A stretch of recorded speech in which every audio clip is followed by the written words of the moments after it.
ఇప్పుడు ఎంతసేపటి నుంచో మనం ఎదురు చూస్తున్నాం. స్వామీజీ కూడా పిలవడానికి వెళ్ళినప్పుడు ఒక మాట అన్నారు, అది అక్షర నిజం చేశారు. మీరు ఎప్పుడు మాట్లాడమంటే అప్పుడు మాట్లాడతాను అన్న మాట నన్ను ఒళ్ళు గగురు పొడిచింది. స్వామీజీ ఆ మాట అంటున్నప్పుడు నేను విన్నది నిజమేనా అనుకున్నాను. కానీ నిజం, మీ లక్షలాది మంది సాక్షిగా ఒక్కసారి కూడా నేను వెళ్ళాలి అని టైం చూపించలేదు నాకు స్వామీజీ.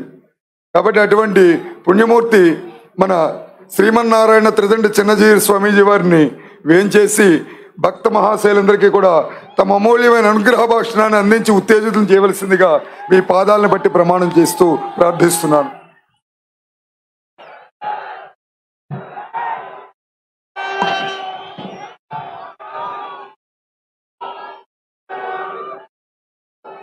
ఆపదామపహర్తారం దాతారం సర్వసంపదాం లోకాభిరామం శ్రీరామం భూయో భూయో నమామ్యహం.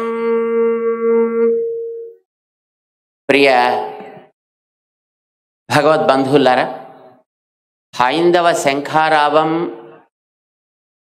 పిలుపుతో మన రాష్ట్రపు నలుమూలల నుంచి ఇక్కడికి శ్రద్ధతోటి, భక్తితోటి, ప్రేమతోటి, అంకిత భావంతో, శ్రమ పక్కన పెట్టి వచ్చిన మీ అందరికీ ముందుగా మేము అనేక మంగళాశాసనాలు చేస్తున్నాం.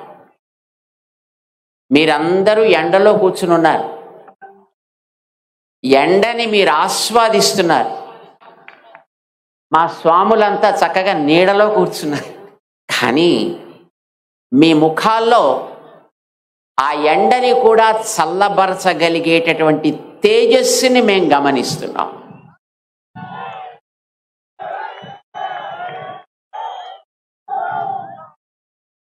ఆలయాల మీద మీకుండే ప్రేమ, ఆలయాలని కాపాడుకోవాలనుకునే మీ దీక్ష, గ్రామ గ్రామాల నుంచి వచ్చినటువంటి ముదుసలులు కూడా ఇక్కడ ఉన్నారు. మేము ఇందాక వస్తుంటే చూసాం,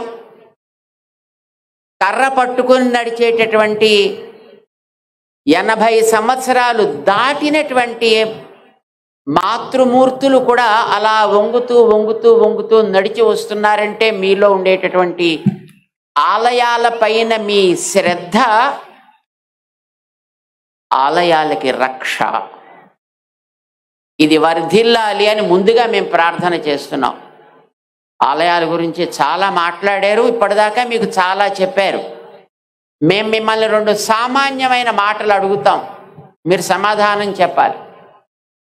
మీలో ఎంతమంది సెల్ ఫోన్లు వాడతారు? అందరూ వాడతారు. సెల్ ఫోన్ కొంతసేపు వాడిన తర్వాత ఏం చేయాల్సి వస్తుంది? దానికి మళ్ళీ రీఛార్జ్ చేయాలి. చెయ్యకపోతే సెల్ ఫోన్ పనిచేస్తుందా? సెల్ ఫోన్ లేకపోతే మన రోజు గడుస్తుందా?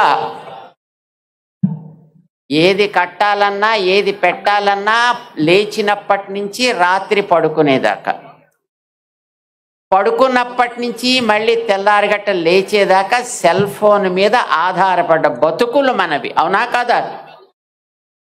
మరి ఆ సెల్ ఫోన్ రీఛార్జ్ చేసుకోవాలా వద్దా? చేసుకోవాలంటే సెల్ ఫోన్ ఎక్కడ పెట్టాలి? ఎక్కడో ఒక పాయింట్లో పెట్టాలి కదా. ఆ పాయింట్ పెర్ఫెక్ట్గా ఉండాలా వద్దా?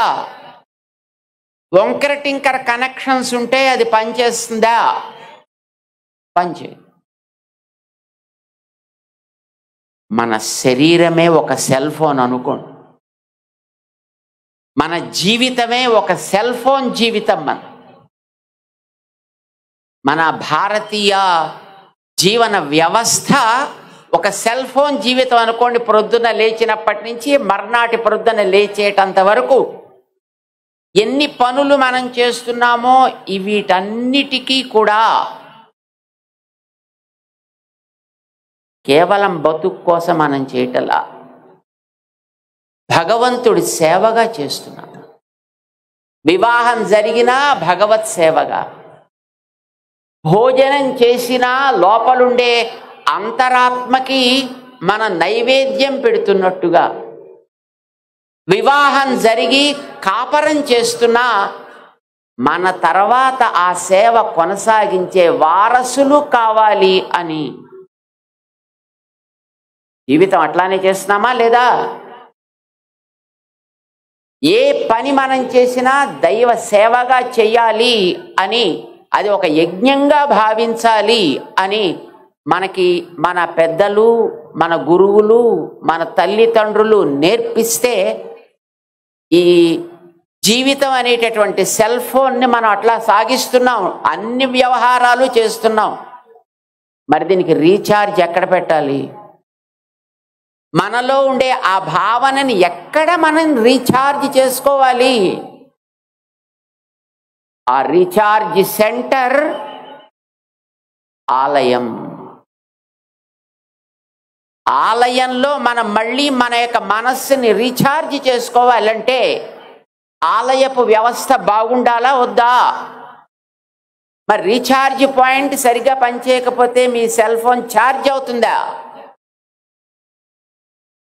అట్లానే ఆలయ వ్యవస్థ బాగోలేకపోతే, ఆలయ వ్యవస్థ సరిగ్గా సాగకపోతే మన జీవితానికి కూడా మళ్ళీ అర్థం చెప్పుకోగలిగే స్థితి ఉండదు. కనుకనే ఆలయాలు బాగుండాలి. మీరందరూ ఇక్కడికి దేనికోసం వచ్చారు? ఇప్పుడు ఆలయ వ్యవస్థ బాగుండాలి అని అడగడానికేనా కాదా? ఇది బాగుండాలి అనే గతంలో మహారాజులు ఆలయాలు కట్టినప్పుడు, జమీందారులు ఆలయాలు కట్టినప్పుడు వాటికి వందల ఎకరాల భూములు ఇచ్చి, లక్షలు ఖరీదు చేసే ఆభరణాలు ఇచ్చి, వాటి పోషణకి ఎంతెంతో పెద్ద వ్యవస్థని చేశారు. ఎందుకనంటే ఆ వ్యవస్థతోటి ఆలయం బాగా సాగితే ఆలయానికి వచ్చే మనందరి జీవితాలు సమర్థవంతం అవుతాయి. మన జీవితాల్లో మనం హాయిగా బ్రతకగలుగుతాం. సమాజం సుఖశాంతులతో ఉంటుంది అనే సంకల్పంతో ఒక్క మన రాష్ట్రంలోనే తీసుకుంటే సుమారు ఆలయాలకి 15 లక్షల ఎకరాల భూమి ఉండేదిట. అది క్రమంగా ఐసుగడ్డ కరిగినట్టుగా డిపార్ట్మెంట్ల చేతుల్లోకి వెళ్ళిన తర్వాత కరిగి ఈ వేళటికి ఒక 4.5 లక్షల ఎకరాలుగా మిగిలిందిట. అంటే ఎంత పోయింది? ఆలయాలకి చెందినటువంటి ఆస్తులు, ఆలయాలకి చెందిన భూములు, ఆలయాల్లో జరిగే ఆరాధనలు, ఆలయాలకు సంబంధించిన మనందరి యొక్క జీవితానికి కావలసిన నిర్ణయాలు ఎవరు చేయాలి? అసలు అవేమిటో తెలియనటువంటి ఆఫీసుల్లో పనిచేసుకునే అధికారులు చేయాలా? ఎవరు చేయాలవి? అది అడగడానికే ఇప్పుడు మీరందరూ ఇక్కడికి వచ్చారు. అది ఎవరిని అడగాలో మీ అందరికీ తెలియాలనే మన విశ్వ హిందూ పరిషత్ ఇక్కడ ఇంతమందిని సమావేశపరిచి, ఇంతమంది పెద్దలని ఇక్కడికి తీసుకొచ్చి మీ అందరి ముందర ఇక్కడ కూర్చోపెట్టింది. మన రాష్ట్రంలో అన్ని మూలల నుంచి మిమ్మల్ని అందరినీ ఇక్కడికి తీసుకొచ్చిన కారణం, ఎవరిని మనం అడగాలి, దాన్ని ఎవరి ద్వారా నడపాలి అనేది మీకు తెలియచేయడం కోసం. ఆలయాల్లో పూజ జరగాలంటే 5 నిమిషాలు చేయండి, అరగంట చెయ్యండి అని ఎవరు చెప్పాలి? ఒక ఆఫీసర్ చెప్పాలా? ఒక ధర్మాధికారి చెప్పాలా? ఎవరు చెప్పాలి? కట్టుకున్న ఆలయాలు మీరు కట్టుకున్నారు. ఈవేళ మన ఆలయాల్లో, మన కాలనీస్లో, మన ఉండే ఊళ్ళల్లో చిన్న చిన్న ఆలయాల్ని మనం కట్టుకుంటున్నాం. మీరందరూ కట్టుకుంటున్నారు. ఒక్కొక్కరు కొద్ది తాము సంపాదించే సంపాదనలో అక్కడక్కడ పెట్టి ఆలయాల్ని మీరందరూ కట్టుకున్నారు. కట్టుకున్న మీకు దాన్ని నడపడం చేత కదా? చేతన అవును, మేం కట్టుకున్న ఆలయాన్ని మేము బాగా నడపగలము. ఎంతమంది అనుకుంటున్నారు మీరు? అందరికీ వచ్చు. కట్టిన ఆలయాన్ని మీరు ప్రతిష్ఠ చేశారా? ఎవరైనా పెద్దలని పిలిపించి చేయించారా? ఎవరో అయ్యగారు, ఎవరో ఒక స్వాములారు, ఎవరో ఒక సంప్రదాయపు పండితులు వాళ్ళేనా ప్రతిష్ఠ చేసింది? లేకపోతే మనమే చేసేసామా? పెద్దవాళ్ళు వచ్చి కదా చేశారు.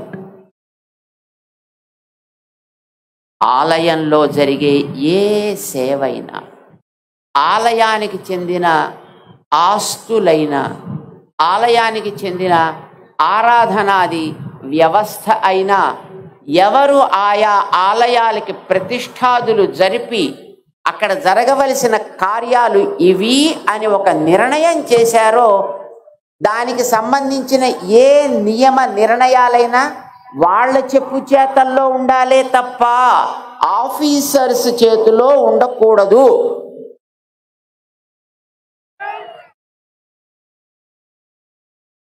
ఆఫీసర్స్ ఉంటామంటే మాకు అభ్యంతరం లేదు. కానీ ఆ ప్రతిష్ఠాదులు చేసినటువంటి పెద్దలు ఎవరున్నారో వాళ్ళ ఆదేశానికి విరుద్ధం కాని రీతిలో వాళ్ళు వాటిని నిర్వహించగలిగేట్టుగా అయితే వాళ్ళు ఉండాలి. లేకపోతే వాళ్ళు అక్కడ ఉండాల్సిన అవసరం లేదు. అంగీకరిద్దామా దానికి? ఎండోమెంట్ డిపార్ట్మెంట్ ఉండాలా పోవాలా అది తర్వాత వాళ్ళు నిర్ణయం చేస్తారు.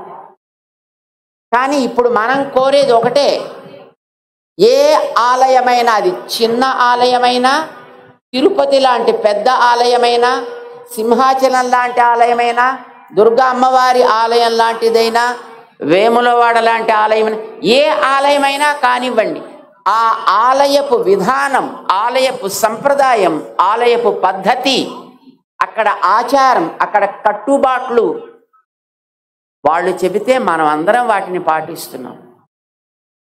ఇలా జరగాలి అని వారు నిర్ణయం చేస్తే మనం అందరం మన ఆఫీసులనో, ఉద్యోగాలనో, వ్యాపారాలనో పక్కన పెట్టి అందులో సేవలు అందిస్తున్నాం. కుర్రవాళ్ళంతా అందులో ఎన్నెన్నో రకరకాలైనటువంటి ఉత్సవాలు చేస్తున్నారు.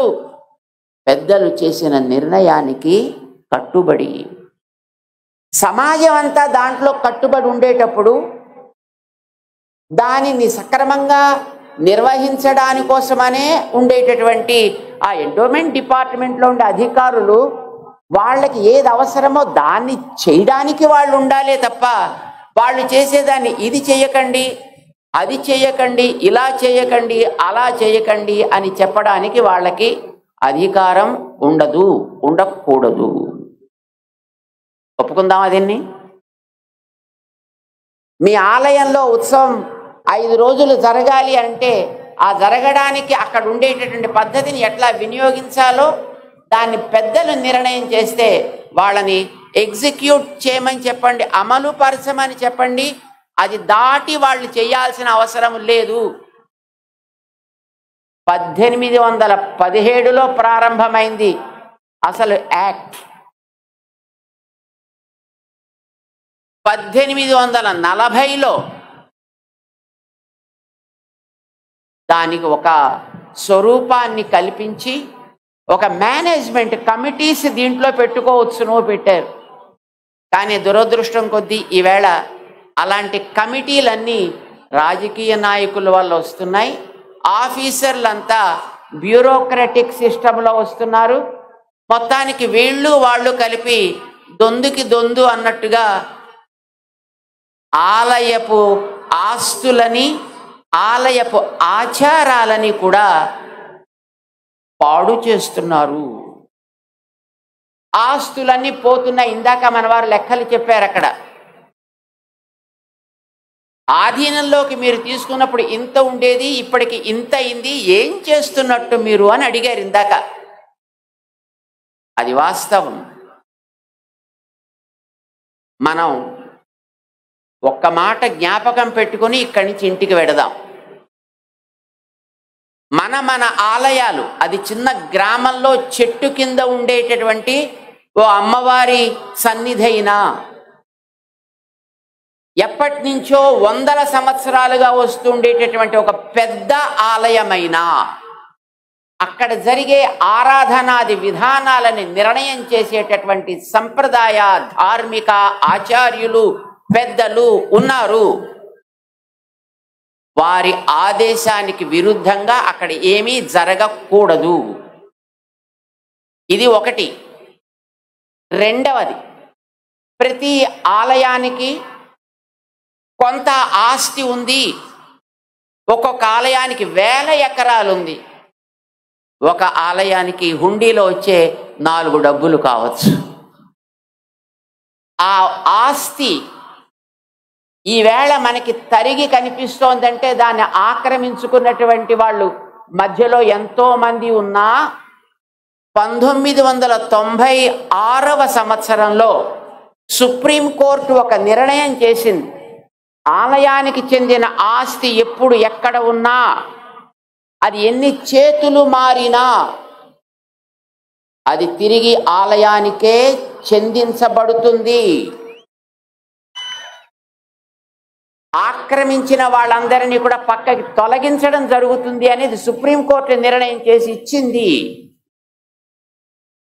అది అమలు జరిపించాల్సిన బాధ్యత మనందరికీ ఉంది. ఎందుకంటే ఆలయాల మీద ఆధారపడ్డ వాళ్ళ మనమే. అందుచేత మనం కోరేది, ఆలయాల యొక్క ఆస్తులను ఎవరెవరు ఎక్కడెక్కడ ఎంతెంత ఆక్రమించుకున్నారో అవన్నీ మళ్ళీ తిరిగి ఆలయానికి వచ్చేట్టుగా చెయ్యాలి. అడుగుదామా వద్దా? ఇది నెంబర్ 1. నెంబర్ 2, ఆలయాల్లో జరిగేటటువంటి ఏ ఆరాధన సమయాలు, ఆరాధనలో వాడే పదార్థాలు, ఆరాధనా సంబంధమైనటువంటి అంశాలని ఆయా ఆలయాలకు సంబంధించినటువంటి సంప్రదాయాన్ని, ఆగమాన్ని, పద్ధతిని తయారు చేసినటువంటి వ్యక్తులు ఎవరో వాళ్ళ ఆదేశానికి అతిక్రమించి ఏ అధికారి కూడా జరపటానికి వీల్లేదు. ఒక మాట చెప్తా, ఆలయాల్లో, తిరుపతి లాంటి ఆలయాల్లో అక్కడ ఉండేటటువంటి ఒక సభ్యుడో లేకపోతే చైర్మనో అధికారో పైసలు ఉన్న వాళ్ళ కోసం విఐపి దర్శనాలు పెట్టి, పైసలు లేని వాళ్ళకి రోజుల తరబడి వెయిట్ చేసేట్టు చేస్తే, ఆయన ఉండేటటువంటి కాలంలో 4.5 లక్షల మందికి విఐపి దర్శనాలు ఇచ్చేట. 4.5 లక్షల మందికి. అలాగా డబ్బున్న వాళ్ళకి విఐపి దర్శనాలు దేవుడి దగ్గర ఉంటాయా? మిగతా మతాల్లో అయ్యా నీకు డబ్బులు ఇచ్చి నీకు కూడా ఇంపార్టెన్స్ ఇస్తాను రా అని వాళ్ళు తీసుకుపోతుంటే, నీ దగ్గర విఐపి దర్శనాలని పెట్టి వాళ్ళకే ఇచ్చి మిగతా వాళ్ళకి అవకాశం లేకుండా చేస్తే వీళ్ళంతా ఇతర మతాల్లోకి పోక ఏం చేస్తారు?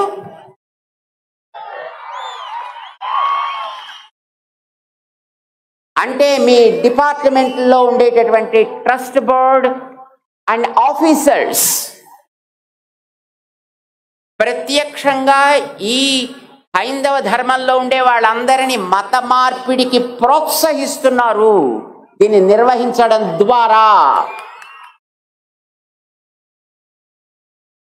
ప్రేరేపిస్తున్నారు. మీరందరూ కూడా మీ దేవుళ్ళు పైసల వాళ్ళు, వాళ్ళ దేవుళ్ళు ఫ్రీ దేవుళ్ళు.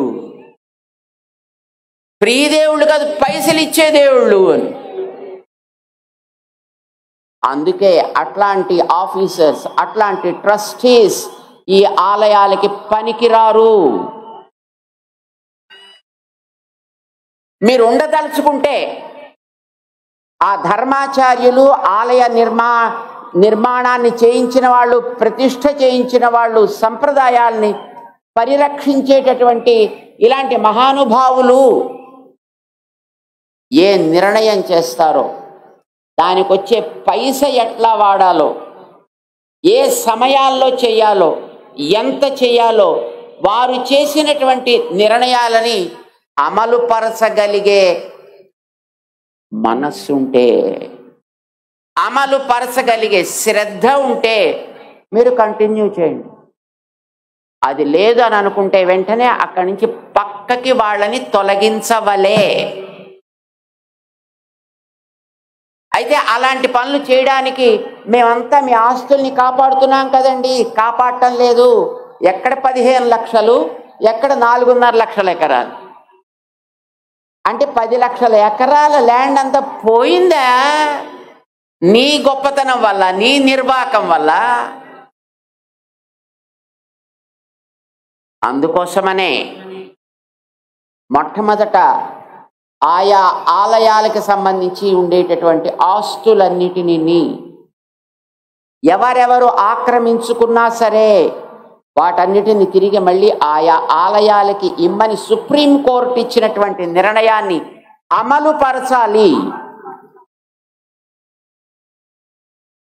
అప్పుడు ఆలయాలు ఎవరి మీద చేయి చాచి దేహి అని అడగాల్సిన అవసరం లేదు, ఆలయాలకు టికెట్లు పెట్టాల్సిన అవసరం లేదు.